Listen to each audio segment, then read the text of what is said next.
So you want to, the iron's mostly on hot, all the way up, basically. It's not on steam. Steam is not going to hurt it. But, and it doesn't bother the iron, so tell your wife you're ironing. So you, yeah, that's right. It does not bother the iron. You can use any iron. If you don't have an iron, I bought like 6 of them at the thrift store. They have lots of iron at the thrift store. So your wife. They're antiques. If you actually iron clothes in your home.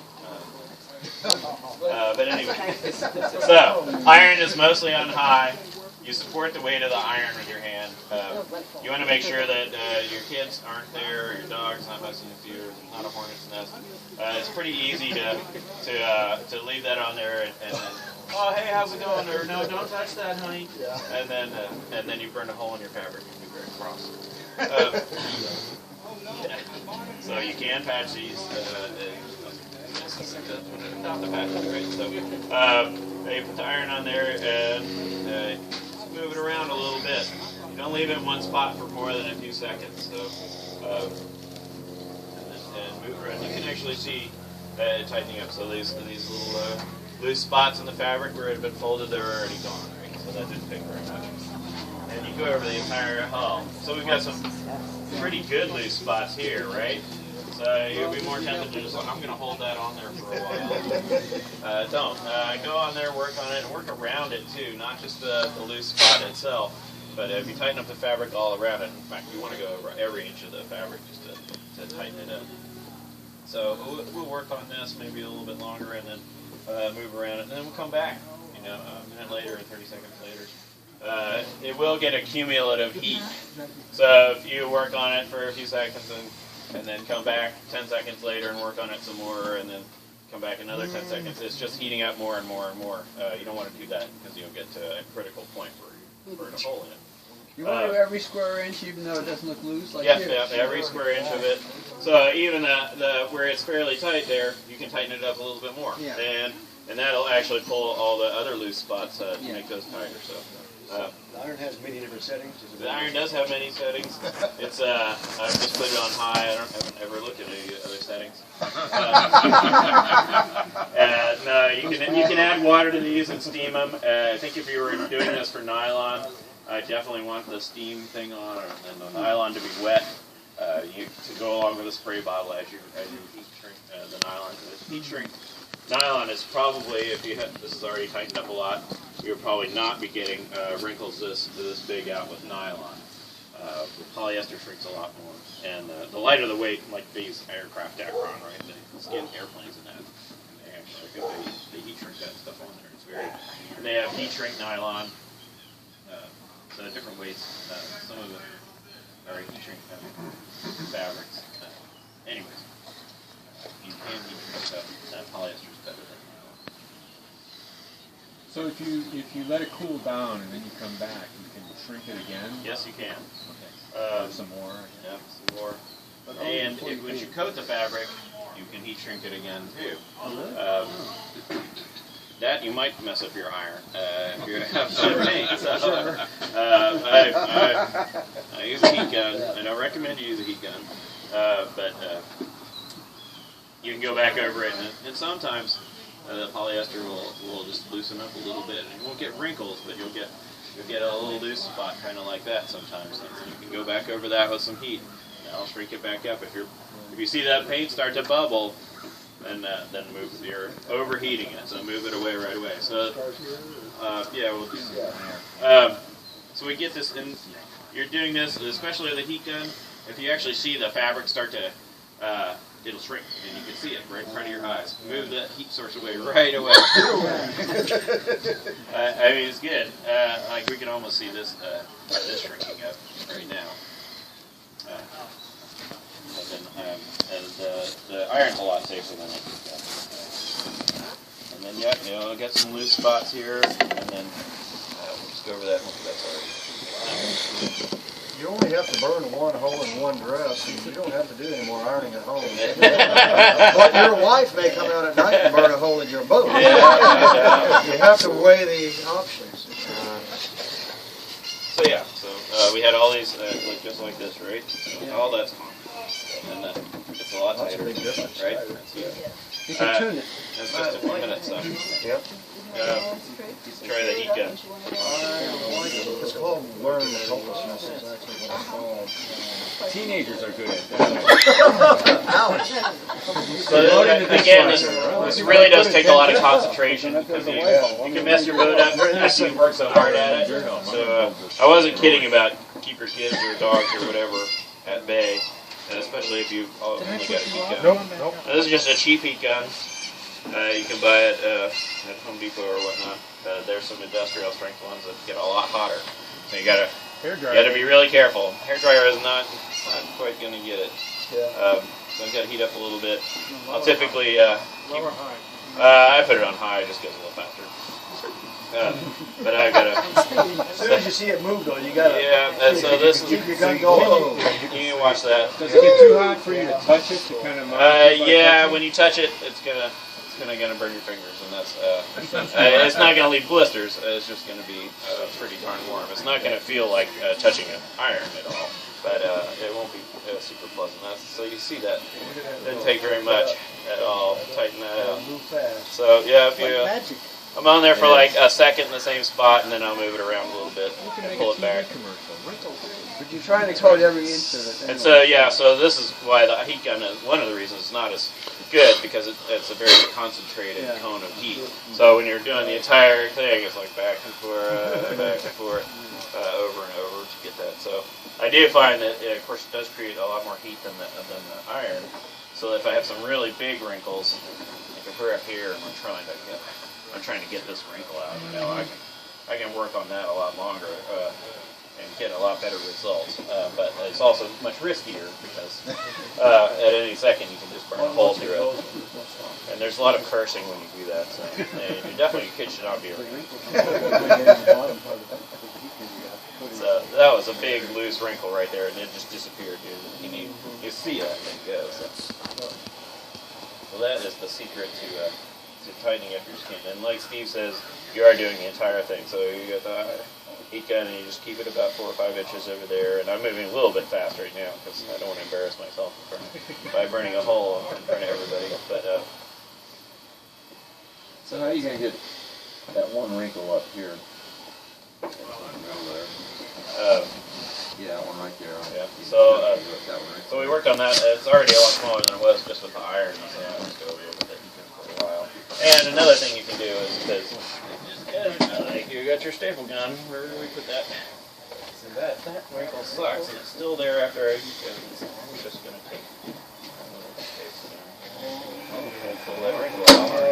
Not like cheap. And like, oh, this one's causing that to wrinkle. Well, I'll just pull that out. Stick a screwdriver into there, pull that out, and then straight again, and then that wrinkle disappears. So that wrinkle disappears right there. So the initial pulling it tight and going stapling it down, that's what gets, and then exactly, and then you want to fine tune it to get those little wrinkles out of there. That's amazing. So this gives you a nice, fairly taut surface to put your paint on there. You don't need to prime it. Any oil-based paint is what I typically use, and hardware stores have rust, their generic thing. They rust all in, right? But they've just done like their generic rust. Do it or Ace, they all have their little rust proofing type of paint. If it cleans up with mineral spirits or paint thinner, then you use it. That's oil-based. If it's with water, then don't bother with that. You can coat these with latex and whatnot, but it's not a very satisfactory. Also, you can use a very expensive yacht paint, and they work great. Reading in the plans about the PL Premium. Yes. So PL Premium construction adhesive. All of you know what that is because you made your ducks out of them. It is not acceptable, in my opinion, for putting these frames together, especially these. Get a little water in there. There's not a lot of ventilation for this boat, right? So it's just a drain wall and leaks if you have. So that's not. So it might stay damp. Anyways, I've had. If you were here last year, you saw this frame was together before, and we took it apart. Just hit that about this much force. The PL Premium had glued those together, and you just hit that much force between the frame and the stringers or the gunnels, and they come right apart. So Bottom coating? For the bottom coating, the PL Premium is unmatched. For skinning for coating this fabric, I think it's fantastic. You put it on, and PL Premium, it comes in a caulking tube, right, and it's construction adhesive. So now there are several different other varieties. It's not just that one company that makes that stuff. But I've only tested the old style PL Premium, the new stuff in the blue and red tubes. That's very, very thick. Yeah, it is very thick. thick. To it, and just Sure. unspreadable. Oh, is it? But It's very hard, the other though. stuff is, you put a big bead on there like that, and then you take a credit card or you take a piece of milk carton plastic scraper, or rubber scraper that you use for epoxy, and you scrape that stuff into the weave. And I typically just do it on the bottom.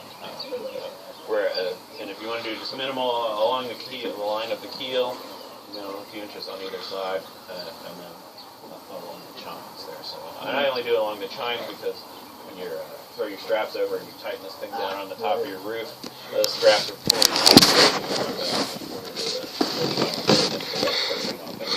any type of coating that you might have there. The PL Premium that I've used, it does not scrape off. You can't take a break and scrape it off. And it's pretty waterproof. If you get it on there, if it starts to bubble, you've got it on way too thick. It's just a very screw coating that you're in. And so you can with a bead like this long, you can coat most of this whole section. Don't thin it at all. No. As thin as I tried to put it as thin as I could. It still bubbled. So you really got to be. Yeah, I haven't. You just got to work it back and forth with that, and then later on, if you have little ridges or something, you can just scrape that off. Or a sander, and then if you're out in the sun, it dries pretty quickly to the touch. It's very thin. Anyways, it's very strong. It actually strengthens the fabric a lot. And I've run it through. I've had it soaking. I soaked the test pieces in nylon and on polyester for weeks, and then run them through the washing machine. They don't have any UV protection, so you have to coat it over it.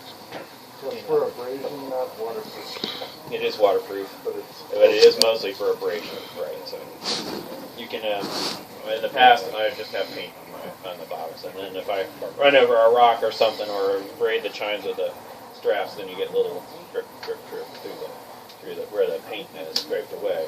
This stuff's not going to scrape away. It's going to, so you might be able to see it underneath the paint that you've scraped off, but the coating is still going to be there and still going to be working.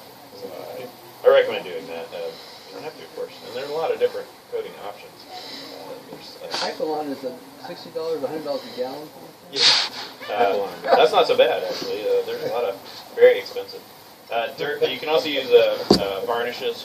So you get some of my books, you see there's a light paint, a little bit translucent, and then a very translucent light behind them. And that's just a varnish. An exterior oil-based varnish. Czar, traditionally, we've been using Czar exterior oil-based polyurethane varnish, but Mark Kaufman, who teaches traditional skin on frame boats at Wood Boat School, he's using the water-based varnish, and he says he has good results. Duratough is a type of varnish or fluid and everything. Expensive, good results with Colon, which is a European type clear varnish. Same thing. It needs UV protection, yes. And it doesn't need UV. The fabric doesn't need it. Because typically, when you're done using it, you store it inside. And some of those hours that you got is no big deal. But the PL Premium definitely needs an overcoating. It does not have any protection. So, but the fabric is not waterproof, so if you don't coat it, it's not going to pull through. You can use waterproof fabrics for sure. If you ever look at Tony Ellis's site on the web, he skins all his kayaks with just this vinyl. It's vinyl on one side. It's got a little sandwich of some polyester material on the inside. It's just vinyl you can buy at the fabric store, basically. Coverlite or Coverine. Yeah, a little bit thicker than that. More like truck tarp material. You see the flatbed long semis, and they've got these big blue tarps. They're not using the tarps like we use on our sails. These are pretty heavy duty stuff, and you can skim those boats The problem with that is it does not stretch. So if you have wrinkles, it doesn't heat shrink. You got to put it on there. If you have wrinkles, they're there. They're going to stay there. Or you cut darts. And there's a lot of noxious things that you have to use for that. HH66 rubber cement, or fine cement. Is pretty much the only thing that I've tried that actually works. So that transparent vinyl that I use, that's also glued with this. That stuff, and it's waterproof, so you don't need to coat. Once you got it on there, you're ready, you're good to go. But I think this stuff is better, it's lighter, it's easier. But it's canvas.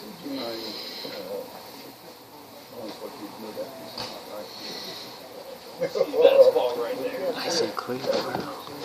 Oh yeah, no problem. That's just the iron. Just take the iron over it and go like that. So you might still have a little loose weave in there. You can actually, I don't know if you guys, let's all look at this. So you see a little kind of got snagged there perhaps or something. So you have little loose spots in the weave. It's dangerous to use a heat gun on this. Any little hole in there or loose spot in the weave, the heat gun thinks that that's an edge of the fabric. So it'll melt the edges of the fabric a whole lot quicker than it will just a solid surface of the fabric. And so it'll melt it. You'll get a nice hole there really quickly. But you can take your iron and go over that. If there's actually a hole there, with this, it's pretty loose weave. You can just take your fingernail and kind of close that back up. Even if it's loose, once you've got that shrunk down as much as you can, really, and once you coat that over with the paint, it's going to be fine. Use that PL Premium. Yeah, that'll go over that. Yes, and also if you have big stitching holes like the stem of a boat, if you've sewn up the stem, and you should use that PL Premium. I just run a bead up there and work it into that all the time. Stitch stuff up. Does it goof up on the inside if you push it through the weave too much? Yeah, never going to see that really. And it doesn't, I mean, the hole has to be pretty substantial for it to come up on the inside. Question, Mike? Do you need me to? No. Okay. Yeah, we could just you hit that with a heat gun too, and that would take care of that. But I might also. Yeah, so we can take out. We were talking about this. You can remove this staple here and straighten that out, or you can work on it for a while. This has got to heat up to the right temperature. And you can tell by holding your hand there if it really, really hurts you. It's already gotten hot. Then you should stop doing that. Yeah, it's a flip. But so you can just get all these wrinkles out later. Any other questions? So spar varnish works for a coating. You can use really expensive spar varnish. I don't recommend things like Helmsman or Minwax or whatever. Those things they've not had good results with.